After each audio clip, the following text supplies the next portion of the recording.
Good morning, guys. I got a special challenge lock here for you that I would like to try to get picked on camera. And we'll give you a look at this once it's picked and tell you why it is unpickable with a certain modification in there, which would be this. And it kind of goes along with that little slot in the key you see there. But yeah, we'll give you guys a look after we try to pick this. Because we definitely couldn't get it picked with that thing in there. It is effectively unpickable without that mod. So yeah, let's see if we can get this picked normally, which would be quite a feat in its own. I've tried 2 times alone in the last couple of minutes. Been able to pick this off camera, and the second I turn on the camera I'd lose all picking skill apparently. I can sit there and do a couple practice runs off camera, but the second the camera turns on I have no idea what I'm doing apparently. Let's see if we can get it filmed today. This time around, I should say. Let's start off correctly here. You know what? I don't know. No, I'm not going to switch that out. I might just go with the shorter end. Hopefully that doesn't fall out.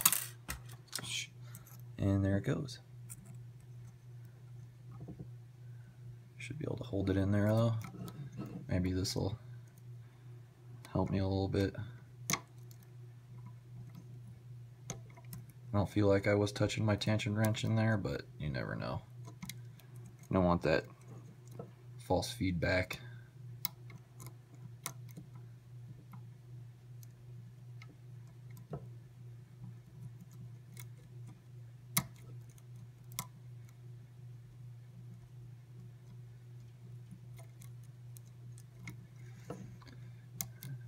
Alright, something wants to be pushed up there in the front.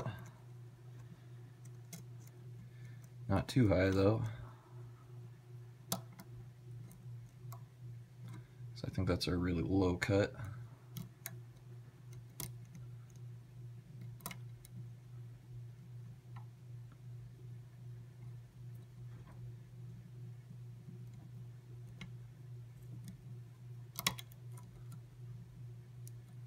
Okay, I think we got past it.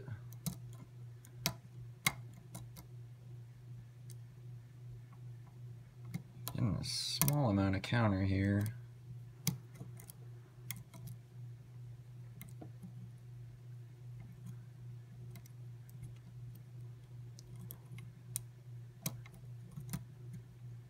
I really don't know if this is going to work out with a short end in here. I feel like it's going to fall out at any second. You know what? Go ahead and hold it in there if we can.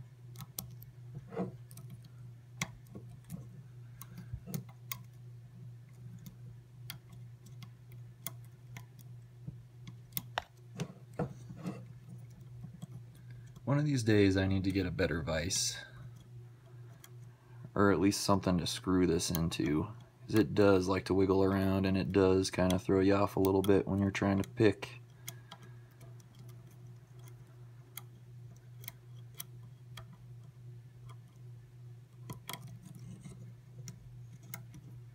I don't know why I'm going all the way to the back, because I know this lock doesn't need anything picked in the back either, at least for a little bit. And I'm oversetting one, I believe. Yeah, I'm just turning into an amateur over the last couple of minutes here. Okay. Let's give it a fresh start. Maybe we'll do better here. Yeah, I got it picked open 2 times in a row before I decided to start filming.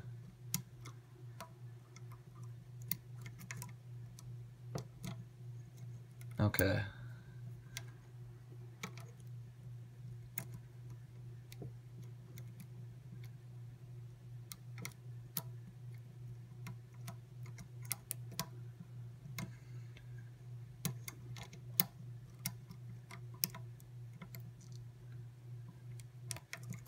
Alright, I think we got past one.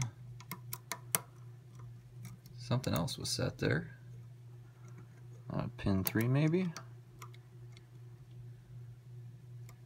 I'm stuck on 2, but screwing around with my tension wrench more than anything.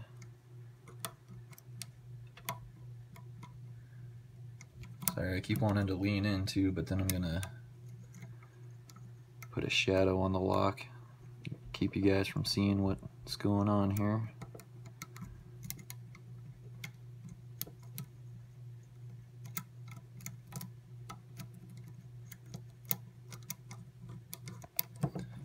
Yeah, I'm just screwing around in here. Alright, I got a slight little false set there.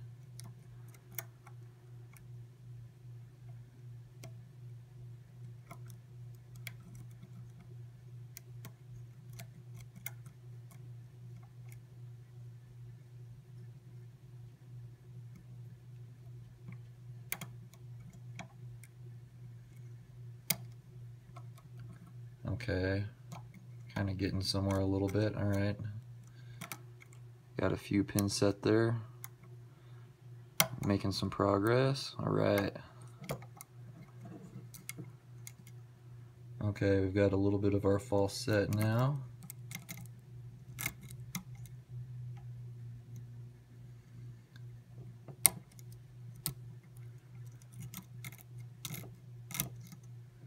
Very crunchy. Super crunchy right there.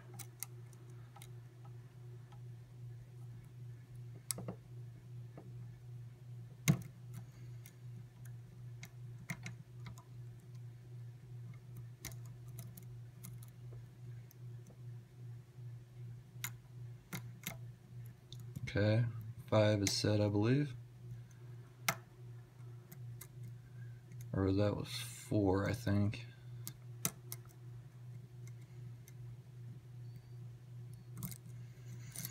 Alright, we might have to jump up to that super deep hook in the back, and I think we'll have it picked. Okay, there we go. I called it. Ooh. Yeah, it took a little bit longer than before, but that's alright. This is better than being unpickable altogether with that wafer in there. I'll give you guys a quick look.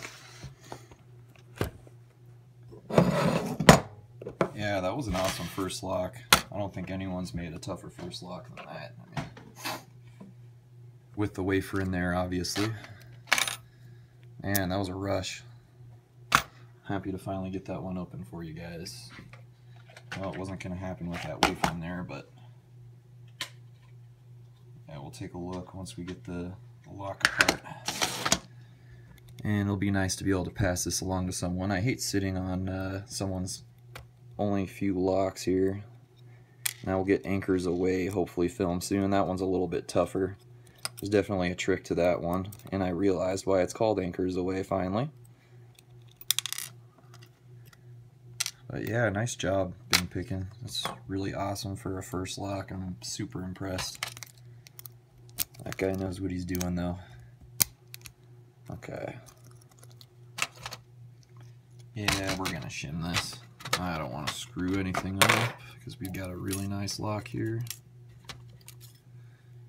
There's really no way in the top either. Okay. I know there's going to be a T-pin in here, at least one. Pretty sure pin 6 is a T-pin. Okay.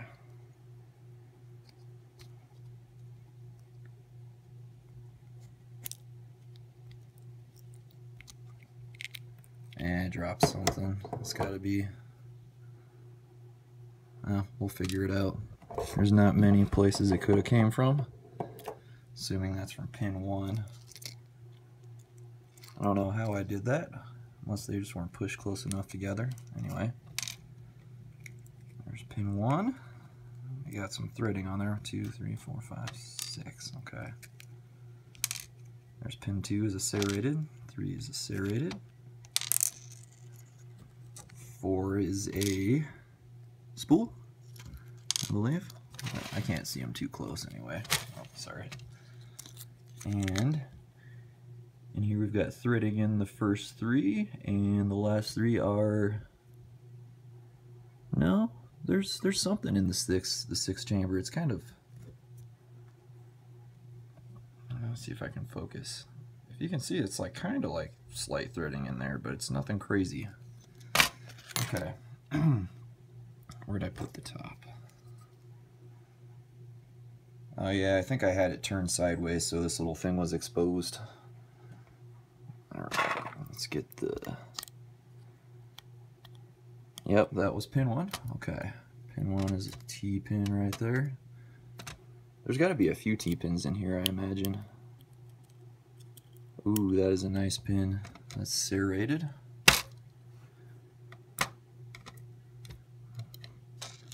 Yeah, I'll take a look at that in a sec. That's really nice. Okay. Then in here we've got kind of like a barrel serrated spool.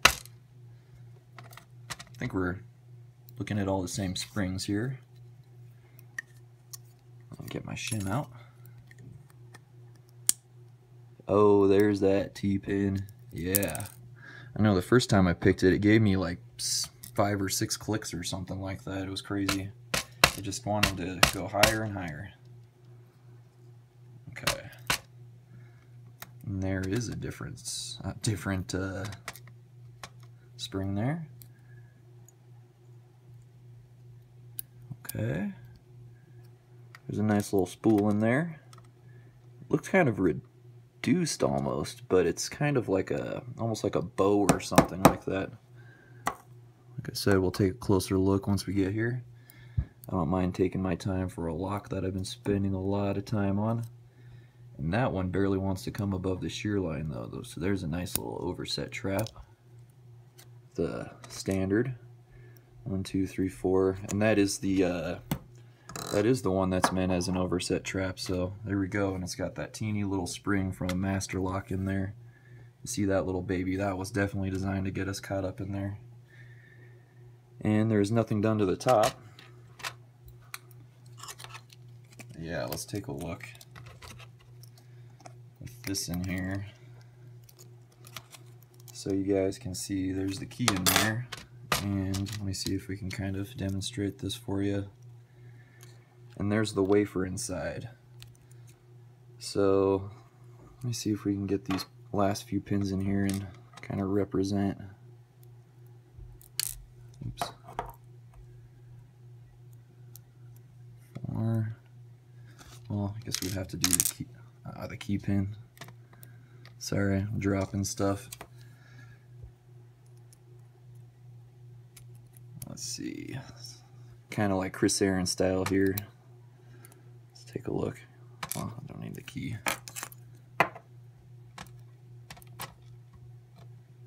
Okay, there's 4. And as you can see, if you just do like any touch on here to get that, let's take a look at how this one reacts here. Yeah, so you can see, oh sorry, I'm shaking like hell. I was excited to get that open. But as you can see, like that's pretty much the difference between those two pins is the amount of space you need in there, and there's just really no way to get that picked. So yeah, that wafer definitely blocks your pick from gaining any access to even reaching that pin. So that is really awesome. It was impossible. Like I said, I tried to devise a little teeny pick around. I wish I could find that for you right now, actually. Oops. Let me make sure I've got these pins in correctly in the right spots. Well, I'll do it later anyway. You guys all know it's in here. Let's go over this. Unpickable. Okay. First pin here, we've got a little serrated. Slightly reduced looking almost. Okay. Key pin here, got a nice little serrated. 3 is a serrated. 4 is a very, very tall pin. And it is it's also serrated, but it looks like it's reduced down to that serration. If you guys can see that, it's kind of like a pill with a serration on the top of it is the best way to put it. Standard, and standard there. And up top, we've got a very, very reduced kind of diameter T-pin there.